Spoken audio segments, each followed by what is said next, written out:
नमस्कार, आगाज टाइम्स देख रहे हैं आप। वक्त हो गया है मॉर्निंग आगाज का, तो आइए रुक करते हैं इन खबरों की ओर। जौनपुर के लाइन बाजार थाना क्षेत्र के वाजिदपुर तिराहे के पास भारी बारिश के चलते एक रेस्टोरेंट की इमारत का कुछ हिस्सा अचानक धराशायी हो गया। गनीमत रही कि हादसे के समय रेस्टोरेंट में कोई मौजूद नहीं था, वरना जिले में बड़ा हादसा हो सकता था। इमारत गिरने का लाइव दृश्य किसी राहगीर ने अपने मोबाइल में कैद कर सोशल मीडिया पर वायरल कर दिया, जो जनपद में तेजी से वायरल हो रहा है। आलम यह है कि रेस्टोरेंट को बचाने के लिए 2 जेसीबी लगाई गई थी, जो रस्सी के सहारे बांधकर खींचा गया है। क्या घटना हो गई ये जो गिर गया? ये भारी बारिश के कारण हुई है। 2-3 दिन लगातार बारिश हुई है और पीछे जो बगल में मकान बनाया हुआ था उसने गिरा दिया था। भारी बारिश की वजह से इधर भी दिक्कत हो गई। जो सपोर्ट था थोड़ा सा वो भी तो कोई हताहत वगैरह कोई घायल? नहीं, हादसा कुछ नहीं हुआ। ये 10 बजे के आसपास ही हुआ था, इसलिए कोई जनहानि कोई नहीं हुई है। अच्छा, ये सोशल मीडिया पर खबर चल रही है कि मानक के विपरीत बना है, कुछ ऐसी बातें? नहीं, ऐसा कुछ नहीं है। जिस समय घटना हुई उसमें कोई ग्राहक थे इसमें? नहीं, 10 बजे की बात है। 11 बजे हमारी ओपनिंग होती है। कर्मचारी था? नहीं, कर्मचारी भी नहीं था। आपका कहना है कि बगल में कोई मकान था, उसके गिरने के बाद ऐसा हादसा हुआ, तो क्या गिरने के बाद आपको ज्ञात हो रहा था कि ऐसा कुछ हो सकता है? नहीं, ऐसा कुछ नहीं।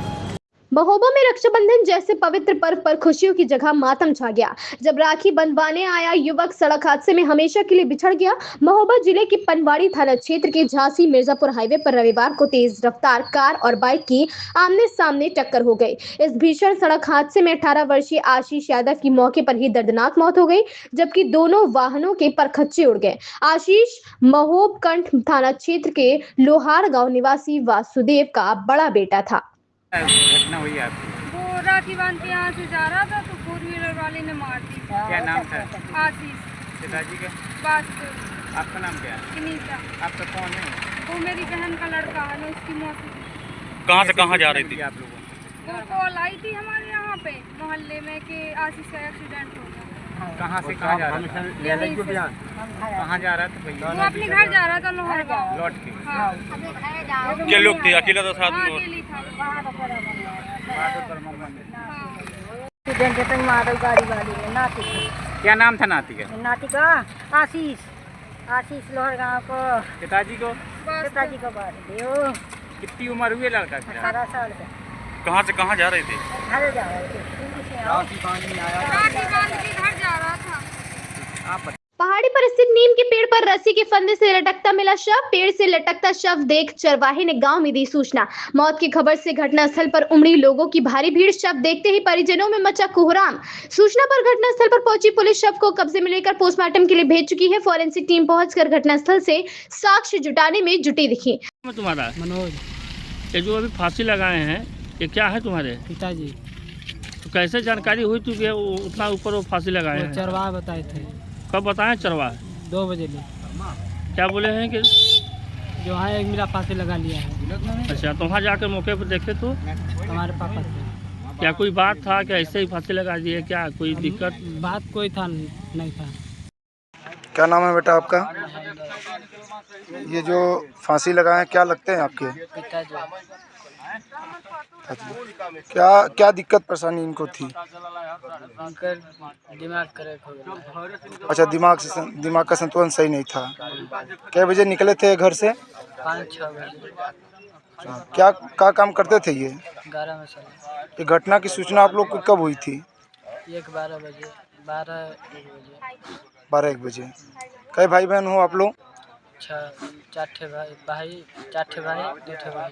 शादी कितने लोग की हुई है? एक लड़के। कांजरी क्षेत्र सकरन के चकली बाबा मंदिर परिसर में लगा ऐतिहासिक सावन मेला। रक्षाबंधन के पर्व पर हर वर्ष लगता है सिरकिंडा गांव में मेला। मंदिर जाने वाले मार्ग पर जलभराव के चलते गंदे पानी से दंडवत करते निकले शिव भक्त। वीडियो हुआ वायरल। शिव भक्तों ने किया भगवान भोलेनाथ का जलाभिषेक। मेले में दूर दराज से पहुंच रही लोगों की भारी भीड़। खरीदारी के लिए दुकानों पर उमड़ रही महिलाओं और पुरुषों की भारी भीड़। बच्चों ने झूला झूला और सावन मेले का आनंद लिया। सुरक्षा के मद्देनजर चप्पे चप्पे पर तैनात रही भारी पुलिस बल। शाहजहांपुर के थाना आरसी मिशन परिसर में महिला पुलिसकर्मियों के छोटे बच्चों की सुरक्षा और देखभाल के लिए बाल शिशु गृह खोला गया है, जिसका उद्घाटन एसपी राजेश द्विवेदी ने फीता काट कर किया। इस दौरान एसपी ने बताया कि यह बाल शिशु गृह विशेष रूप से ड्यूटी पर तैनात महिला पुलिसकर्मियों को ध्यान में रखते हुए खोला गया है, ताकि वो अपने शिशुओं एवं छोटे बच्चों को एक सुरक्षा, सुविधाजनक एवं अनुकूल वातावरण में रखकर अपनी ड्यूटी संबंधी जिम्मेदारियों का सुचारू रूप से निर्वहन कर सके। यहाँ छोटे बच्चों के लिए झूले और खिलौनों सहित अनेक खेलने आदि सामग्री की व्यवस्था की गई है, जिससे बच्चों को आरामदायक और आनंददायक वातावरण मिल सकेगा। कराली उत्तरकाशी में एसडीआरएफ उत्तराखंड पुलिस की टीमें मलबे में दबे ध्वस्त भवनों में लगातार सर्चिंग कर रही हैं। लापता व्यक्तियों की तलाश के लिए आधुनिक उपकरणों और डॉग स्क्वाड की सहायता ली जा रही है। साथ ही ड्रोन के माध्यम से प्रभावित क्षेत्र का हवाई निरीक्षण कर स्थितियों पर नजर रखी जा रही है, जिससे कठिन सहित कई स्थानों की पहचान और सर्चिंग कार्य में तेजी लाई जा सकेगी।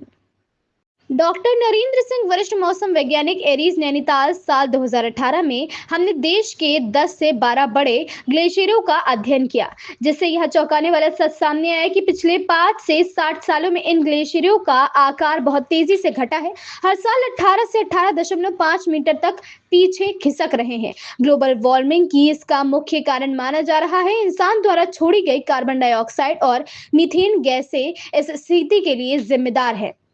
हमने एक 2018 में करीब 10-12 जो मुख्य ग्लेशियर्स हैं उनका 50 से 60 साल का डेटा हमने लिया था। तो उससे हमने ये पाया कि लगभग 18 साढ़े 18 मीटर हर साल ग्लेशियर्स पीछे जा रहे हैं, जो बड़े ग्लेशियर्स हैं। यही हम सभी जानते हैं कि ग्लोबल वार्मिंग एक जो है सबसे बड़ा इश्यू है। इस समय ग्लोब वार्म हो ही रहा है ग्रीन हाउस गैसेस की वजह से, जो कि चाहे आपका कार्बन डाइऑक्साइड हो, मीथेन हो, या और दूसरी जो भी डे टू डे बेसिस पे हम लोग मानव जनित गतिविधियों से वायुमंडल में उत्सर्जित कर रहे हैं। तो इन सभी गैसों की वजह से वायुमंडल का तापमान बढ़ रहा है धीरे धीरे।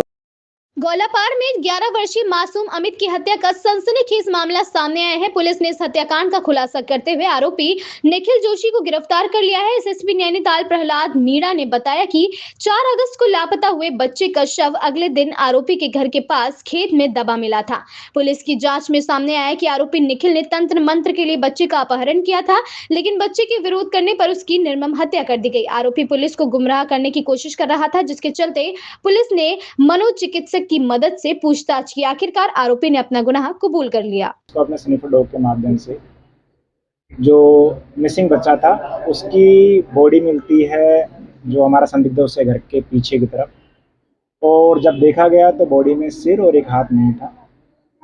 उसके बाद उस सारे क्षेत्र में पुलिस के द्वारा बहुत सघन तलाशी की गई, हर जगह देखा गया, सीसीटीवी का, इसके साथ साथ ड्रोन का, और उसके साथ साथ में हमारे एफएसएल की जो टीम है उनका भी यूज किया गया। और पुलिस ने मैनुअली और इक्विपमेंट से हर तरीके से वहाँ जो बचे बॉडी पार्ट थे वो तलाश करने का प्रयास किया। चूँकि पहले दिन से ही एक संदिग्ध जो है उसको पूछताछ के लिए बुलाया जा रहा था, उसके द्वारा अलग अलग पूछताछ में अलग अलग बयान दिए गए, और अपने आप को मानसिक रूप से रोगी होना और अपनी मानसिक अवस्था ठीक नहीं होने का पुलिस को गुमराह करने का प्रयास किया। रामनगर उत्तराखंड में नगर और ग्रामीण क्षेत्रों में लंबे समय से सड़क पर घूम रही आवारा गाय और बैलों की सुरक्षा और उन्हें पकड़ने को लेकर कई बार नगर पालिका प्रशासन से स्थानीय लोग गुहार लगा चुके हैं। मामले में नगर पालिका प्रशासन द्वारा सड़क पर घूम रही कई गायों को अब तक पकड़कर गौशाला भेजने की कार्रवाई की गई और पशु स्वामियों से जुर्माना वसूलने की कार्रवाई भी की जा चुकी है। लेकिन उसके बावजूद भी सड़कों पर आज भी आवारा गाय और बैलों की संख्या लगातार बढ़ती जा रही है, जिससे कई गाय दुर्घटनाओं का शिकार भी हो रही हैं। आज आपके द्वारा ये डिमांड की जा रही थी कि गाय के संरक्षण के लिए और बेहतर कदम उठाए जाएं, तो इसके संबंध में मैं जानकारी देना चाह रहा था कि नगर पालिका के अपने स्वयं स्रोतों से एक गौशाला निर्माण का कार्य किया जा रहा है, और जिसमें बहुत ही जल्दी 2 महीने के अंदर हमारे पास एक अपना खुद का एक स्थान हो जाएगा, जहां पर हम शहर भर से जितने भी निराश्रित पशु हैं उनको ले जाकर वहाँ पे आश्रय देंगे। साथ ही दूसरी जो इनके द्वारा बताया गया मुद्दा वो ये था कि गाय जिनके टैग लगे हुए गाय हैं, तो उसके संबंध में मैं बताना चाह रहा हूँ कि इसमें एक हफ्ता पूर्व जब ये आप हमसे मिले थे तो हम लोगों ने एक अपने समस्त सुपरवाइजर्स को भी एक लिखित तौर पे एक आदेश दे दिया था कि 7 दिन के अंदर आप सभी आपके क्षेत्र में जितनी भी ऐसी गायें जिनके कानों में टैग लगा हुआ है उसकी पूर्णतः सूची बना के दें। तो कुछ सुपरवाइजर्स ने जो हमको सूची दी थी तो उसमें हमारा लगातार समन्वय चल रहा है पशु चिकित्सा अधिकारी राजीव कुमार जी के साथ, और राजीव कुमार जी उन टैग से हमें उन मालिकों के पता और फोन नंबर भी दे रहे थे और हमने उसी आधार पर उन्हें फोन करके गायें पकड़वा के उनसे चालान भी करवाया। ये मैं आपको बताऊं तो संख्या भी ऐसे हमारे 4 की हम लोगों ने अभी पिछले 1 हफ्ते में किए हैं। लगातार हम लोग इसमें, अब आपने जो मुद्दा उठाया, मैं इसमें एक और बेहतर कदम उठाते हुए हम लोग इसमें अपनी टीमों की संख्या बढ़ाएंगे और समस्त क्षेत्रों में मुनादी भी करवाएंगे, और यदि जरूरत पड़ी तो चालान के बाद भी अगर व्यक्ति नहीं सुधरता है तो हम उनके खिलाफ FIR करने की कार्रवाई भी करेंगे। 15 दिन हम लोगों ने 15 दिन का यह है कि जिसमें हम अपनी पूरी व्यवस्था को ठीक कर देंगे। दरअसल पिछले लंबे समय कई वर्षों से लगातार आप देख रहे होंगे रामनगर क्षेत्र और अन्य क्षेत्रों में गाय माता एक्सीडेंट का शिकार होती है।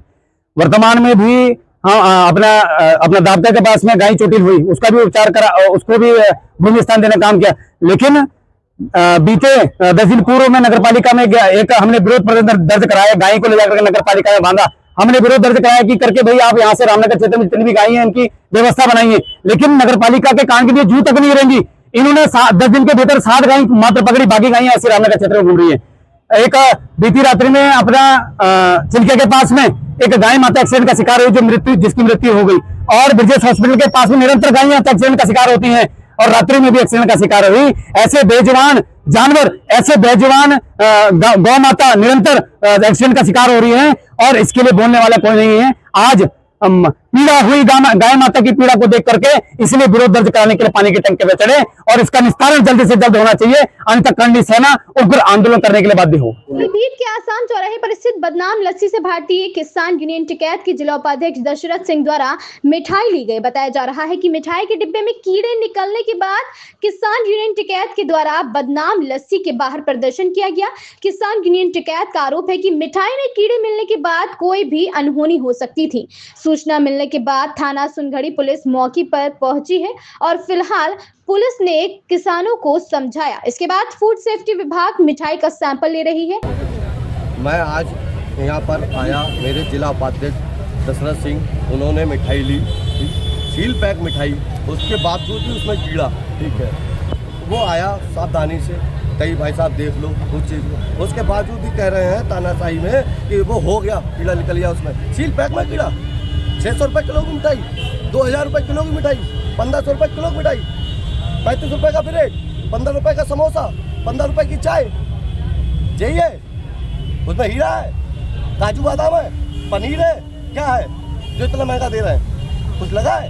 जनता को लूटने का काम कर रहे हैं। अगर वो कीड़ा से खांसता कोई मर जाता, कुछ हो जाता, बीमार हो जाता तो उसके जिम्मेदार कौन होता? ये होते। देखा जाता फूड सेफ्टी विभाग द्वारा लगातार अभियान चलाया जाता त्योहारों से पहले। इतना बड़ा मिठाई का घोटाला हो रहा है, फूड इंस्पेक्टर कुछ नहीं से सब घोटाला, भ्रष्टाचार चल रहा है, भ्रष्टाचार चल रहा है, सब मिलावट है और सब लोगों का मिली भगत है।